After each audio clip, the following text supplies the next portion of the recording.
10 News is sponsored by Premier Family of Dealerships. 10 News on WBIR starts now. We appreciate you joining us at the top of the hour, 11 o'clock, streaming on WBIR+. Cassie Nall, John Becker joining you on this Monday evening to talk temperatures. That's going to be a story that's developing throughout the week, as always, but particularly now because we're so cold right now. We are. It finally feels like winter again. Yes. After feeling more like late April, maybe early May over the weekend. But of course, that's a sharp contrast for folks, and we want everyone to be prepared. If you are going to be doing things outside, obviously bundle up. We were talking about this in our earlier newscast. This weekend, we had folks ice skating on Market Square for the Holidays on Ice ice rink in shorts and t-shirts. Yeah, that's not the case today. It is obviously very, very cold outside at this hour, 28 degrees with a wind chill of 22. And since other parts of our viewing area are even colder, up in the higher elevations, we're down into the low 20s.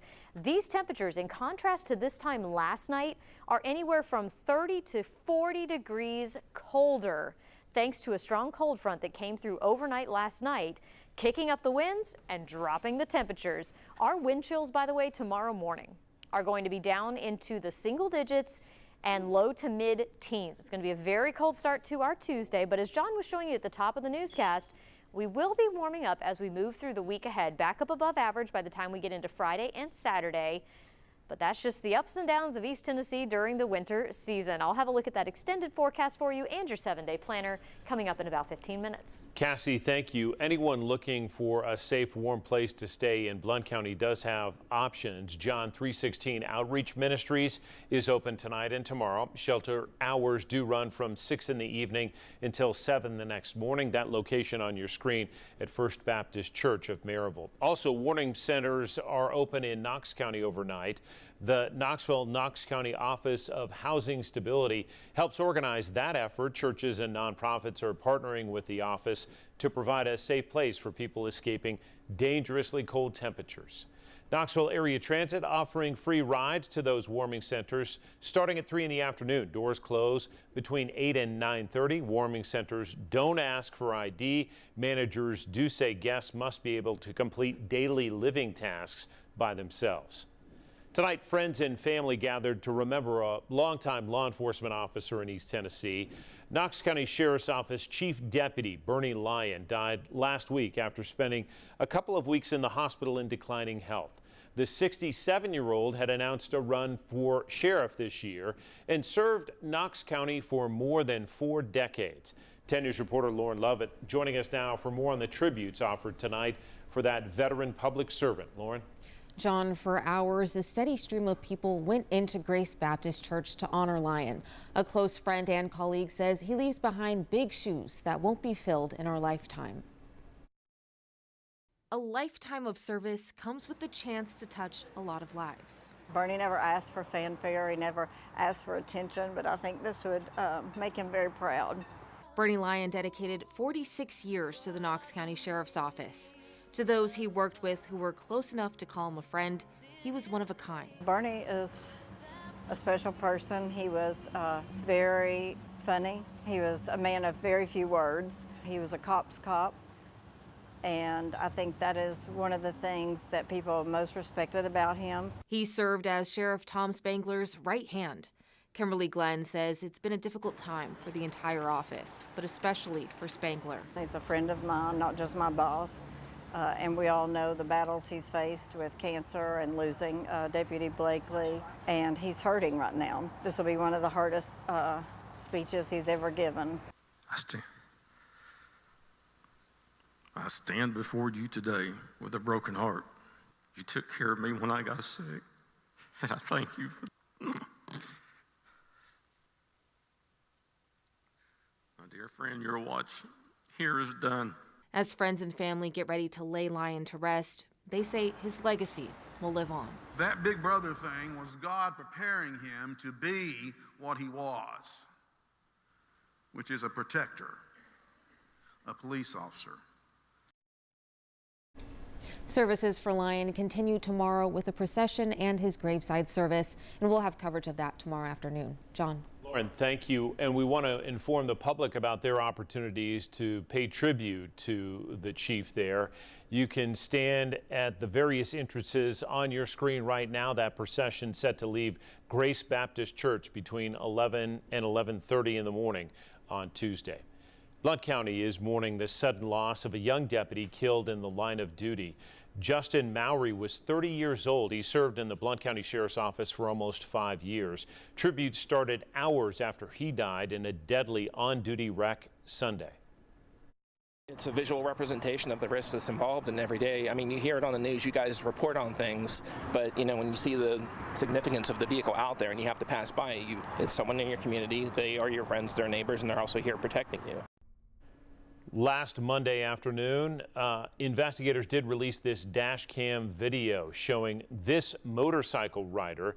They want to connect with that person they say may have information about this wreck. Again, the wreck happening Sunday. They released that video just today. Flu cases in East Tennessee are on the rise. Take a look at this map and you can see the areas of concern in the darker shades there. You know the familiar signs: a sore throat, fever, and body aches. Typically the season starts in October but ramps up as we see more crowds around the holidays and pack into warm places during the winter months. It's a recipe for spreading flu as well as that new variant in the U.S. causing outbreaks abroad. The subclade K is showing up more and more as they're testing the flu specimens as they come in. However, the flu vaccine is still, from what I understand, a very good match, and that does tend to help decrease rates of hospitalization and duration of illness. Health experts offering similar guidance heading into this peak months of flu season. Wash your hands regularly, and if you feel sick, stay home. New tonight, people in Lenoir City will have a say on whether to increase the sales tax. City Council approving a plan to send the question to voters. It's about raising the local option sales tax from 2% right now to 2.75%. And the mayor says the extra money would go to improving parks and recreation, expanding housing through Loudoun County Habitat for Humanity. That referendum is expected to appear on the May 5th ballot of next year. As for the city of Knoxville, you'll recall City Council voting to allow the referendum on the November ballot. Voters did take to the polls and they shot down that plan by the mayor to increase the sales tax a half cent. Again, that plan failed in the community of Knoxville back in November. New tonight, authorities confirming the father of NASCAR driver Denny Hamlin died in a house fire Sunday in North Carolina. Crews say it happened about 35 minutes outside Charlotte. Investigators say Dennis Hamlin died in that fire. His wife and Denny's mom, Mary Lou, also was critically hurt in the fire. We heard from crews on the scene who say it took about 2 hours to put that fire out because of a lack of water. The county doesn't have water, so this is how you have to deal with it in a rural area. 10 to 12 fire departments out here tonight, mostly bringing tankers to haul water. Public records do show that that home is owned by a company managed by Denny Hamlin. He has yet to comment on that fire. Developing tonight, we're learning more about an inmate charged in the death of his cellmate. Jace Green charged with second-degree murder in the death of Austin Lewis. Court records show Lewis was found dead last week in his cell at the Roger D. Wilson Detention Facility. An autopsy showing he died from strangulation. Investigators say Green had reddish-brown stains on his clothing and told staffers it wasn't his blood. He'd already been in jail on an aggravated assault charge tied to an incident at a behavioral health center. Records also show he's been held on another aggravated assault charge in Hamilton County. The Knox County Police Department is warning shoppers about a scam at Westtown Mall. People have been pretending to be a sports team and collecting donations. Police say one victim lost more than $1,600 on her credit card, and they are warning people to check out the people they plan to donate to. New tonight, the Pride of the Southland Marching Band competing against the University of Illinois. Their marching band on the streets of Music City, and this is some video just into our newsroom. It was hosted by the city of Nashville. Music City Bowl bringing those two bands side by side for performances on Lower Broadway. They're two of the oldest bands in the country. The matchup tomorrow is notable because both programs have never met face-to-face, despite both having long histories. And as we count down to the Music City kickoff, we spoke with the president of the National Sports Council saying if you plan on making that trip, plan ahead because the new Titan Stadium is under construction and we've seen a lot of parking eliminated. Come in early, enjoy downtown, have lunch, grab some music, and then walk across the bridge. Plenty of parking downtown. Again, the game kicks off at 5:30 tomorrow night before Big Orange and the Fighting Illini decide who's the winner. Just days until the new year, we're looking at some laws that will change in 2026 here in Tennessee. And a bit later, a channel known for holiday romance is turning to this popular spot for a new film. We'll tell you when that project at Biltmore starts and how you can get involved.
The new year starts this week, and it is bringing a change in the law for lots of Tennesseans. In January, the state will ban the sale of cannabis products with higher levels of THCA and other intoxicating cannabinoids.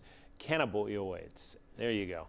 The law transfers regulatory authority from the Department of Agriculture to the Alcoholic Beverage Commission.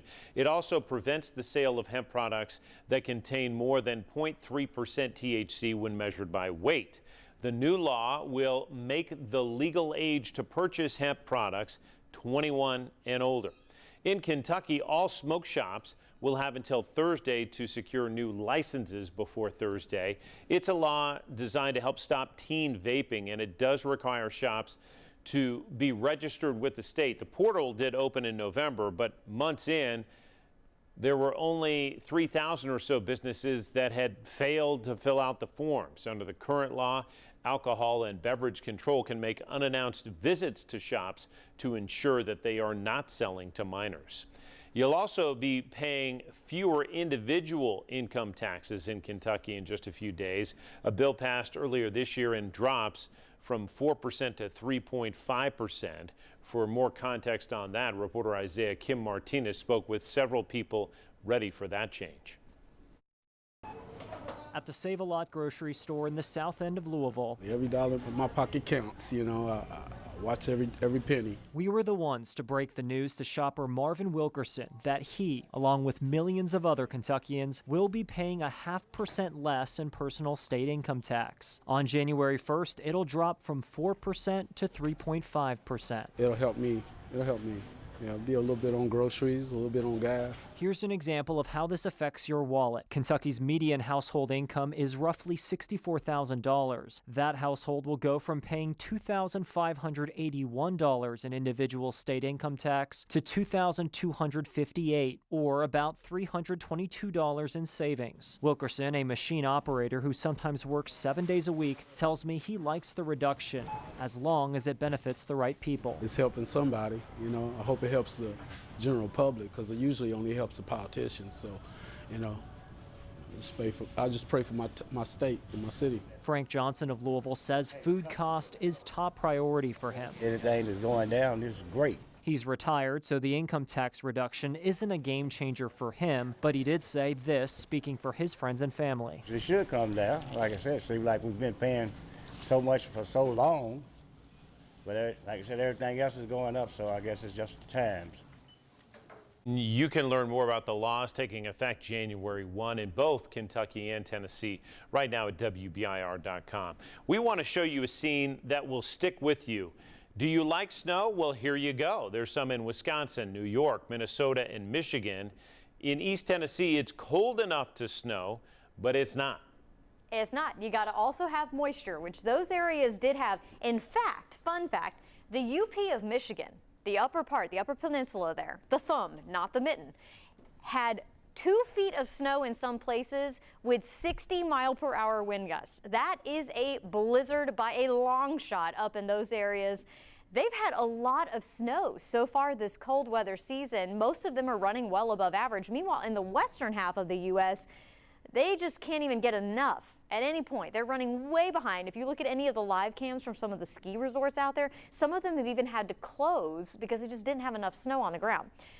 Now back here in East Tennessee, we have not really had a lot of snow at this point. And part of the reason is because of if it's been cold, it's been dry, and then the rest of the time it's been warm so far during the month of December. Through the 15th, we were cold. We flipped the switch, and now we've had 4 days with highs in the 70s this month so far. We average about 1 in the month of December, a day with a high in the 70s, and we don't even do that every year. So this is a big deal that we've had 4, and 2 of those days with highs of 73 degrees. Now, like I said, at the same time, we have not had a lot of moisture. Typically, winter is our wettest season of the year. By the averages, December is our second wettest month of the year. We have seen less than half of the precipitation we should have by this point in the month. And unfortunately, because we were dry in September, we barely had a surplus in October. We were dry in November, and now we've been so dry in December. Drought conditions have started to develop across our area, and that's not great news getting close to the spring fire season. So we definitely hope we get a little bit more rain and a wetter pattern once we head into the month of January. So far, models aren't really biting on that just yet. But I mean, they only go out just into the first few days of the month. So let's look at things in the big picture through the end of this week. See that little dip right there? That is our next tiny chance of seeing some rainfall. It's going to be a little system kind of moving west to east just to our south. Might bring us some scattered showers late Friday and overnight into the day on Saturday. Right now, rain totals do not look impressive, and it's still kind of iffy on whether or not it's actually going to happen. Beyond that point, it looks like things will warm up just a little bit, and then I'm going to do this motion. The kids at home are like, wow, right now. It could be cold or it could be warm as we go into early next week. It kind of depends on which model you want to lean into. Our more consistent model is showing things as colder. The Climate Prediction Center agrees with the other model as potentially warmer. So we'll see which way it ends up going. And also in agreement, though, below average precipitation. So we could really use some more rain. There is precipitation off to our north, though. Look at all this. I know this looks funny, but that's just the snow showing up on the individual radars. It is snowing in between where those radars are. And we even had possibly a little bit of snow action going on maybe in portions of Harlan County. I don't know if all of that's reaching the ground. If you're in Harlan County, let me know. Tomorrow, we're going to start off very cold in the morning. Single digits, low teens with our wind chills. But then in the afternoon, we'll get the sunshine and highs stay in the 30s. We're cold again Tuesday night into Wednesday. We have sunshine again Wednesday afternoon, and the temperatures start to moderate. And then Wednesday night, New Year's Eve, we have a little system passing just to our north that may bring some snow to areas to our north, I think we're going to miss out on that system. So looking at your 7-day forecast, Happy New Year, everyone. On Thursday, we might have a chance for a few spotty showers Friday night, potentially into the day on Saturday. Don't cancel your plans. Just check back for updates, and temperatures will moderate through the end of the weekend, at least into the weekend, back above average. Thank you, Cassie. We'll do it. We're going to talk winter games. Fewer than 40 days to the start in Italy. So why is an NFL practice facility looking like a curling facility? Well, it's a team effort, people. Tomorrow night on 11, WBIR Plus airing once again. We're going to talk about the Music City Bowl and whether the Vols can pull off a win over the Fighting Illini and how they're preparing for a new season on the horizon. Also, looking ahead across the week, we have some programming changes. That includes Wednesday. This is a schedule tomorrow, 10 News at 11, airing after that NBA doubleheader on NBC, and you can watch that newscast live on WBIR+. Then Wednesday, 10 News at 11, airing live at 10. That's due to the New Year's Eve programming, and we will be streaming the ball drop that night on WBIR+ as we ring in 2026.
"38 days from the 2026 Winter Games. About 3,000 athletes are continuing to train for the Olympics. Curlers from Team USA training in a different type of facility. Here is reporter Alicia Lewis. She's behind the scenes at an NFL training facility used for football players, also doubling for Olympic athletes.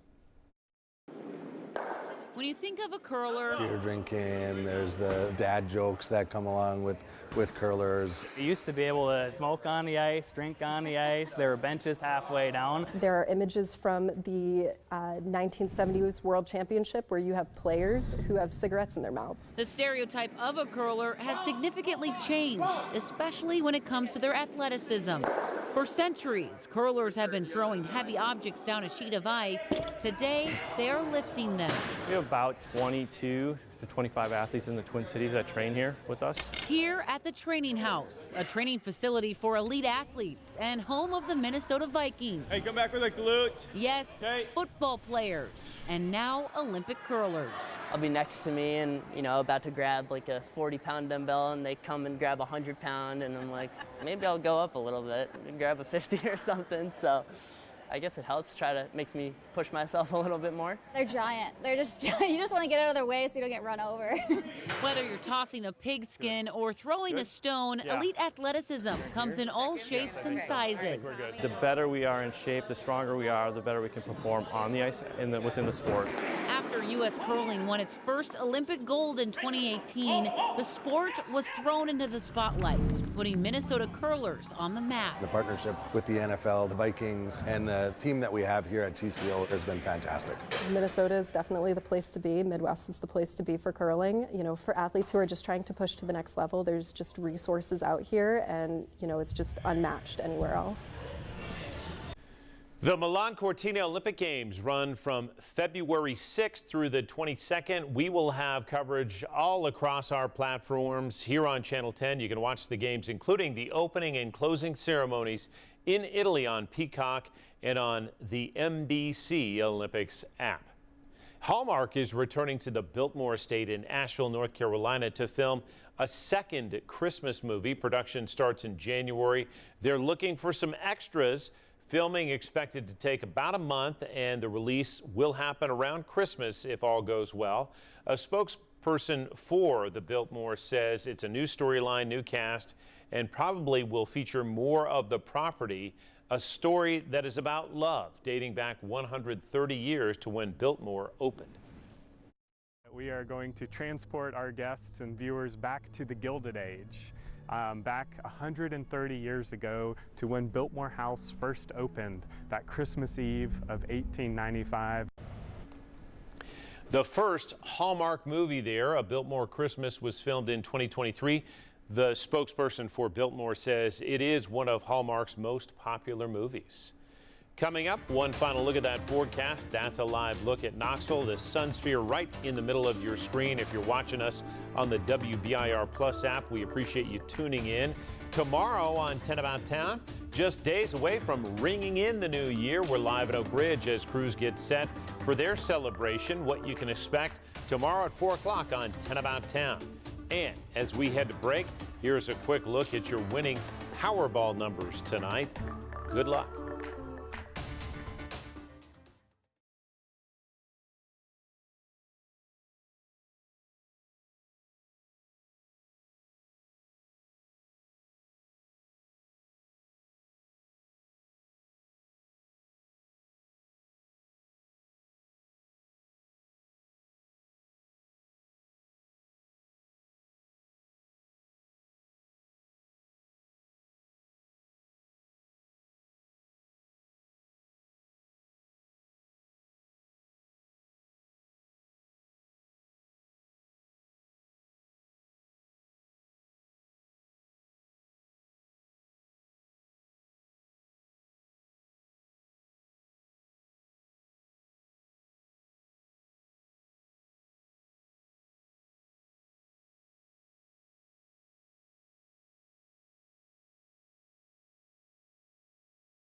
Okay, one last look at the forecast, and we're going up in terms of temperatures later in the week. That's right. So tonight, very cold. Single digits, teens for wind chills as you head out the door Tuesday. It stays cold all day Tuesday despite the sunshine. We're cold again Wednesday, and then here we go with the warming trend. For New Year's Eve, as of now, at midnight, it looks like we'll be around freezing with wind chills maybe in the 20s. So think about that if you want to ring in the new year outside.